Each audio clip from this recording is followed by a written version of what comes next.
Hey everyone, we're back to do another project. Today we are going to be doing a tune-up on the Durango. Like I said in one of the previous videos, compared to today's standards, this is a very simple engine. We're going to be discussing and looking at the ignition system today. The ignition system consists of a few different components. You have your distributor in the back, you have your ignition wires, which send the spark to the spark plugs down here, and then you have your ignition coil, which is right here. Let's start with the ignition coil. Basically what happens is one side of this ignition coil is hooked up to the positive side of the battery, and the other is normally hooked up to the ground. When you remove the ground from the battery, it creates one spark. It sounds like a little tick. And then basically you have to put the wire back on the battery in order to make it do it. Well, the computer opens and closes that connection really quick, so it ends up making a spark that comes out of the coil. The coil goes down through the wires and goes into the center of this distributor. What it looks like is this. Basically, this is your distributor cap. So the spark comes in here, and each one of these points right here, these spark towers, goes to a different cylinder. Now, this rotor on the inside mounts right under the center terminal, and this little tab touches on the underside of this terminal. So basically, as the engine spins, the rotor spins around and sends the spark from this to here, from the center to the different terminals, depending on where the rotor's position is. Now, like I said, this is a really simple engine compared to today's standards. You don't really see distributors in too many cars anymore, just because it's older technology. So that's why, like I said, this engine's very rudimentary. That's kind of why I referred to it as the Durango, because it's just, you know, kind of like a dumb engine. Anyway, it gets the job done, and these things are simple and reliable. So a couple of the other components this system consists of are these wires. Each cylinder has a wire. There are 8 wires here for 8 cylinders, because this is a V8. And you have this center wire. This center wire is the one that goes from the ignition coil to the center of the distributor. I have some other parts here that are going to be used during the tune-up process. 8 spark plugs, 1 per cylinder. Spark plug, for those of you who don't know, screws into the cylinder head and creates the spark. The spark from the ignition coil, after it's distributed from the distributor, comes down the wire, goes in here, and then comes through the center right here. Basically, the body of the spark plug screws into the cylinder head, so it's grounded. So when the spark comes in the center, it jumps this little gap right here and makes a spark.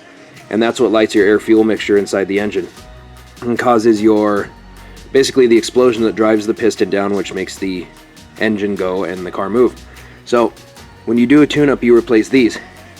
Now I have dielectric grease right here, which helps keep water, moisture, and other contaminants out of the ends of these and the ends of those. And then this is anti-seize. Anytime you screw a metal body spark plug into a cast iron cylinder head, over time rust and corrosion can occur, which can cause it not to want to unscrew. So I always put anti-seize on there. Then some of the other tools you're going to need: bigger ratchet, smaller ratchet for tight spaces. This is a 3/8 spark plug socket, but it's permanently fixed to this extension, so makes it easier to get into tight spots. Standard 6-inch 3/8 extension, and then I use this magnet. Sometimes it'll help you get the plug out of tight, hard to reach spaces.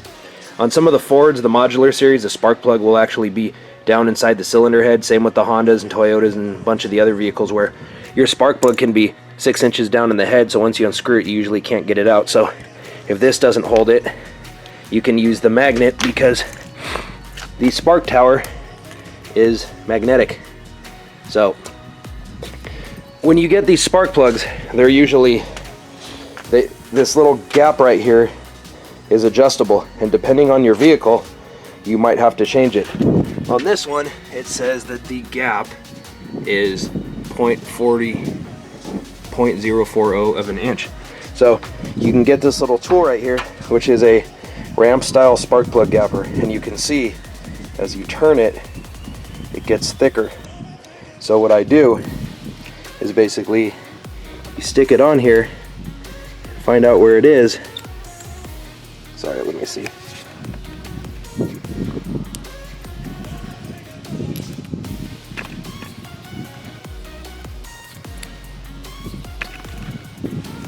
Now, as you can see, it's only about 32. So what I do is slowly open it until the center of it is at 40. That's the gap for these plugs. So I have to repeat that for the other 7.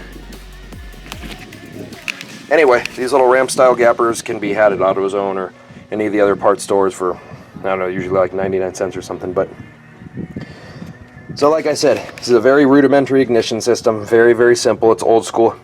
Pretty much on all the cars prior to, let's say, 92 or the early 90s, they'll have a distributor and one ignition coil and the wires and everything. The LS series Chevys still have a wire. They have individual coils on the valve covers, usually 4 per side, and there's usually a wire that's about 1 foot long that goes between the coil and the plug. Some of the newer cars have what's called coil on plug, which is like this. This is out of a Ford modular, where each cylinder has its own coil, and this one basically pushes down inside the head, touches on the top of the spark plug, and then there's a cover that holds this down. So you have to pull 8 of these ignition coils out in order to do a tune-up on them. But these ones can sometimes be hard to diagnose because you can have one that's going bad, or maybe it goes bad when it gets hot and the computer might not pick up the misfire, but if you're going up a hill you'll feel it bucking or something. That's why this guy came out. It was in a different vehicle and it would run good when it was cold, but when it would get hot and you'd try to climb a hill, it would shake a little bit. You could kind of feel it misfiring and hiccuping, but it wouldn't turn the check engine light on. So I went ahead and just replaced the whole set because my even my scanner wouldn't pick it up. So anyway, it was cheap and easier just to do that, so I could ensure it was running properly. So I am going to get all these spark plugs gapped, and then we can start. Alright, now you can do a tune-up in different stages, different order, however you want, but I'm going to go ahead and take the distributor off first. Now, like I said, this engine obviously is a V8, so there's 8 spark plugs, 8 spark plug wires, 1 ignition wire. Now, every engine has what's called a firing order. Now, that's the engine in which that's the order in which the ignition system fires the spark plug. So basically, now it's obviously upside down. I'm just doing it so I can show you the rotor. But on this engine, it says it right here on the intake manifold, 18436572. So that basically means if this is cylinder 1, it starts off there, then the rotor goes 8, this is 8, then 4, then 3, then 6, 5, 7, 2, and then it starts over at 1. That's the firing order on this truck. Firing order is very important. If you get it wrong, the engine will run like garbage or might not even run at all. Now, when I was 18, got my first car, I was super excited to tune it up. It was a 4-cylinder Nissan. I didn't know any better. So I went ahead and pulled all the spark plug wires off at once. And when I stuck them back on, the car didn't want to run. So that's when I learned about firing order. Now, it'll usually be written on the intake manifold if it's a steel intake manifold vehicle. If you have coil on plug, like the one, like this guy over here, you don't have to worry about it because the computer will fire it when it needs it to be fired. It's only on an engine with a distributor or a magneto that you have to watch out for it. So anyway, first order of business is to remove the distributor cap. Now I'm gonna go ahead and, this guy's still, went ahead and kind of pre-loosened it so that you guys could see what's going on back here and that I had both hands available. So keep in mind this thing should not be loose. Now On the intake manifold right here, this is kind of unique. It says Distributor Rot, which is distributor rotation. So it's showing me that the rotor in the distributor goes clockwise. So basically, it was what I was showing you earlier. So it'll go 1, tower 1 labeled here, 8, 4, 3, 6, 5, 7, 2. So that's the way it rotates. It's kind of nice that they put it on there. A lot of the time if you buy an aftermarket intake manifold, they won't have it. So what I'm doing here is I'm going to pull this distributor up and get this cap up. Now, sometimes there's little ignition wire holders on the corners of the valve cover or on top of the engine or something, so most of the time if the wires are clipped into that, it won't let you get it. Basically, it won't give you enough slack, so unclip it from the wire retainers. So it'll give me a little bit more. Trying to get this guy up out of here. Let's see, there's another one right here. Come on. There we go. A little better. Yeah, this one's kind of a bear, but bring it up over here. Yeah, this one's not easy, but as you can see,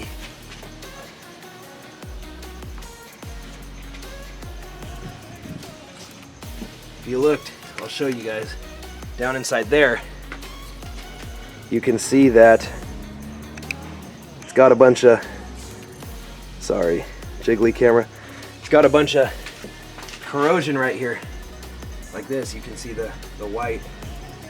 So what that is that's basically a buildup of corrosion from the arcing from the spark, moisture, and all sorts of stuff. So, and this center button here that touches the rotor is nice and worn down. So when you have this buildup on here, it will actually degrade your spark quality significantly. So that's one of the major things that's telling me. Glad I decided to do a tune-up on it before I started driving it every day. So yeah, I'm glad we got the distributor cap and rotor with this. So what I'm going to do is I'm going to pull the rotor off and the distributor cap, get it out of the way, and I'm going to replace it, and then I'll be back with you. It's a little hard to see anyway. I got a different camera that will let me get in closer while I'm working and still able to use both hands, but I'm waiting for an SD card to show up for it. So it's the best I got for right now. So I'll be back in a few. Here we got the old rotor, and as you can see, it's not in the best shape. Come on, focus. You can see it's kind of all destroyed. You can see a bunch of electrical carbon here, and then on the end of it, it's all nice and burned up. But compare that with the new one, nice and shiny. So we're gonna go ahead and put this rotor on and the new distributor cap, and I'll be back with you. Alright, now that you can see that I got the new distributor cap on, the old one is still right here. Now, what I'm going to do, these are still the old spark plug wires. So, what I'm going to do is I'm going to replace them one at a time. So the way I do it, actually I do the plug at the same time as I do the wire. So, you got to have some order of doing it. You know, different people do it different ways, but this is the way I do it. So what I'll do is I'll take the number one plug, number one wire on the distributor cap. It is right here. Pull this guy off, follow it back to its corresponding spark plug.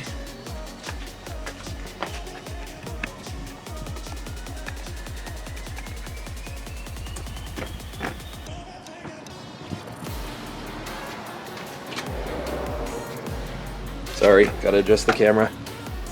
Down its corresponding plug down in here. Here it is right here. Follow it around, and this is cylinder number one, apparently. Now the firing order tells you the firing order, but these 4 cylinders and these 4 cylinders here, different manufacturers label them different. It might be 1, 2, 3, 4, 5, 6, 7, 8. It might be 1, 2, 3, 4, 5, 6. 7, 8. It depends, you got to look in the book, but this is apparently cylinder number 1. So what you do now is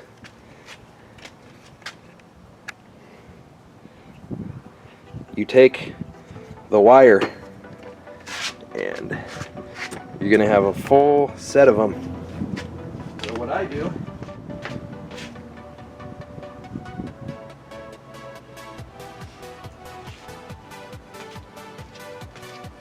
is I take all the heads of them, the terminals that go on the distributor, try to make them the same length, more or less, and then I hold the old wire next to them.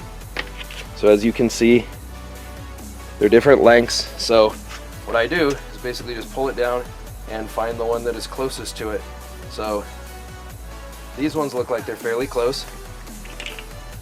So take it here, measure it.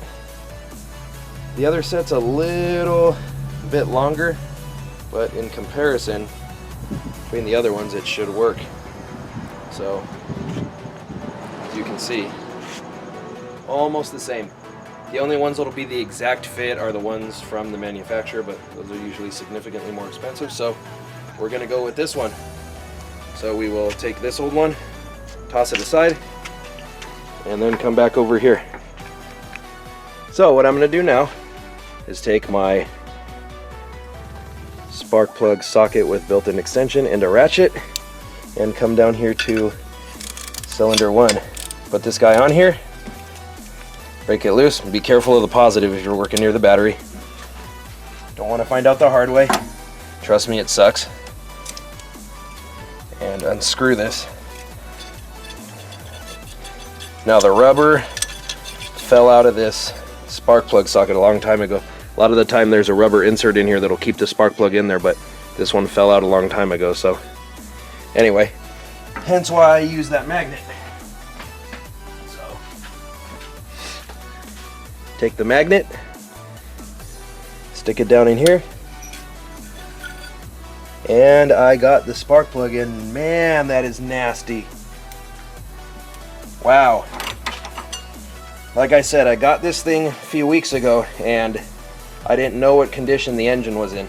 I'm sorry, they said it got a rebuilt engine, but looks like they must have reused the plugs and everything. This is one of the nastiest spark plugs I've seen. Now I guarantee you that this plug looking like this is not gonna run the engine as well as this guy. So you can see it's got all sorts of buildup on it. Now depending on how the plug looks, it can tell you different things. If you have a bunch of black built up on it, it could mean the engine's burning oil. I gotta read this plug compared to the chart and see what it's saying, but this is a standard Champion plug. Looks like it's been in here quite a while, and yeah, that's pretty nasty.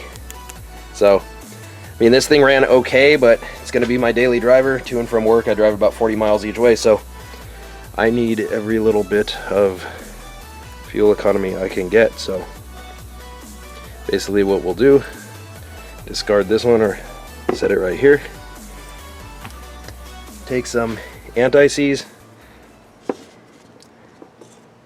kind of rub the excess on the side, rub a little onto the spark plug, that's actually quite a bit, and then drop it into the hole. Now that it's in there, take your extension or your spark plug socket, get it on there and start spinning it till it gets tight. Some people torque them. I've been doing this for quite a while, so I know what it should feel like, but when in doubt, check the torque specs. But it's really not an issue unless you have aluminum heads or the threads inside the head are damaged. So got that one. Okay, good. That one's in. Now we're gonna take the spark plug wire for cylinder 1, come over here, put it on. It'll usually pop. That one did, so that's good. Then route it along the back of the motor. to where the distributor is. And you want to make sure that you run it in such a way that it doesn't get near the headers or anything that'll burn a hole in it, because you will burn a hole in the wires if you're not careful. And then you'll get a nasty misfire, and depending on which wire you burn, you could get stuck on the side of the road. So this is all spoken from experience. Don't deal with it if you don't have to, so it's just a cautionary tale. Now I'll bring this guy back here and plug it on cylinder 1. Yeah, this is a little dry on the end, so I'm gonna put some of the dielectric grease. It looked like some of the wires had it on it, but it obviously doesn't, so put a little bit there on the end. If you can see, put some on here, and then bring it over to cylinder 1 and stab it on. And the rest of the plugs should be done in pretty much the same manner. So I'm gonna go ahead and do that, and I'll come back to you. Alrighty. As you can see, we're almost done.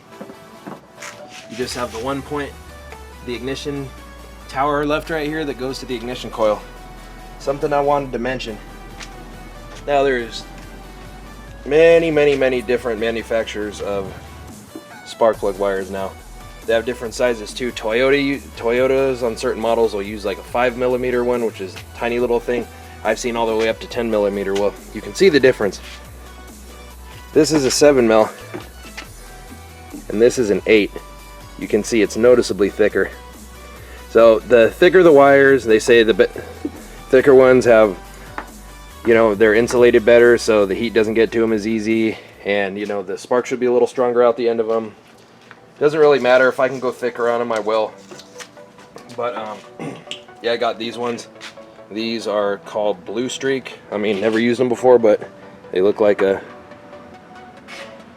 it's not focusing, but anyway, they look like a fairly good wire, so I'm gonna go ahead and use these. As far as spark plugs, just, you know, you could look online, you can ask at the auto parts store what they recommend. I mean, it all depends on what you want to use. Certain vehicles, newer vehicles, usually they'll use a platinum or an iridium. The older vehicles like this can usually use a copper or a single platinum, whatever you want. I mean, they have split fires, they have, you know, pole stars, they have all sorts of different ones. But for this simple engine, cast iron block, cast iron heads, just some basic copper plugs will do just fine. You know, it's not a race car, there's nothing special about it, so just gonna put some copper plugs in. I'll show you in a minute after I get this last wire on, but yeah, I mean, the spark plugs in this thing were pretty rough, so I'm gonna go ahead and put this last ignition wire on, go into the coil, put a little bit of dielectric grease in the end, and we will go from the distributor to the coil. Yeah, as you can see, I mean, these wires are kind of nasty. I mean, nothing really wrong with them, but over time, just being under the hood in the engine compartment, dealing with all the heat, the resistance inside them will go up. They can get chafes on them, you know, bouncing up against something sharp, and just is generally a good idea to replace them when you do a tune-up. You want your engine running as efficiently as possible to get you the most power and gas mileage. So, I mean, depending on who you go with, some of the higher performance stuff, you know, can be $100 a wire set, all the way down to like, you know, 30, 35. These nice 8mm ones I just put on here, I think it was like 38 bucks or something online. So totally worth it. If you're doing it, just go ahead and do it. So got these done. Like I told you I would show you. You can see that this cap is nasty on the inside. You can see all the corrosion on all these little towers in here. All that white stuff's corrosion, and that acts as an insulator. It stops the spark from going through as easy. You can see this one's worn down, so is this button. It's supposed to be spring loaded, but it's kind of looks like it got hot and it's kind of pushed down in there, so you know, it's not gonna work too good. So Anyway, let me get the stuff out of the way and we'll start it. I also forgot to mention that on this truck, the distributor rotor has a little tab in there, and there's a slot cut on the shaft on the distributor that it'll stab onto and lock. It can only go on one way, so can the cap. On this truck, one tab on the cap is square, one side is round, so it can only go on one way. I know on the older Fords there was a little protrusion on the side of the distributor. The cap could only go on one way, and the Chevy ones can also only go on one way too. But Dodge and Chevy, and if I remember correctly, Oldsmobile have their distributors at the back of the engine. On Hondas and Toyotas and other front wheel drive stuff, it'll usually be on the driver's or passenger side. And Fords have it on the front, which is nice and convenient, and there's usually clips holding it on instead of screws. I know that rear wheel drive older Toyotas have it on the front or the side, so it all depends. Different manufacturers have them in different places. On some of the inline 6 4.0 liter Jeep engines is on the side, so you'll see it. It's pretty self-explanatory. It has all the ignition wires coming out of it. So anyway, as far as plugs, yeah, just go with what the book or the manual or the manufacturer recommends. I mean, technically you could put any kind of plug you want on any kind of motor for the most part, but it's best to go by what the manufacturer recommends. So anyway, I'm gonna go ahead and fire this thing up and see if I got everything right. It just did them one at a time, so it shouldn't be a problem, but you never know. All right, let's see. Now, as you can see, I have here's the air filter, like we changed in the other video. I have the adapter off. I mean, it's not going to kill it to run it without the air filter on it. I mean, there's a bunch of leaves and garbage around here. I wouldn't really recommend it, but to run it for a few minutes shouldn't be a problem. On this vehicle, it doesn't have a mass airflow sensor, since it's not, you know, a more complex engine. On a vehicle equipped with a mass airflow sensor, if you start it without the airflow sensor being in the airstream, a lot of the time it'll run like crap or give you a check engine light. But this one has a map sensor, which is right here, so this one's still, you know, in the loop because it's not on the filter tube that I took off. So let's see if she starts.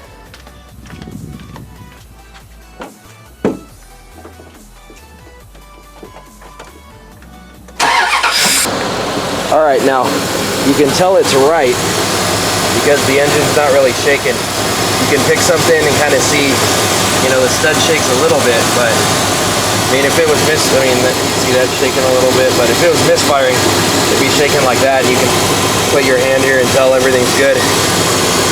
Snap the throttle a little bit. You can tell it's idling nice. So, like I said, I mean, it was definitely time. Look at some of these plugs. I mean, put these guys down so you can see them. Not in good shape at all. So yeah, tune up something you can easily do yourself, really easy, especially on a coil on plug motor. There's nothing to get confused.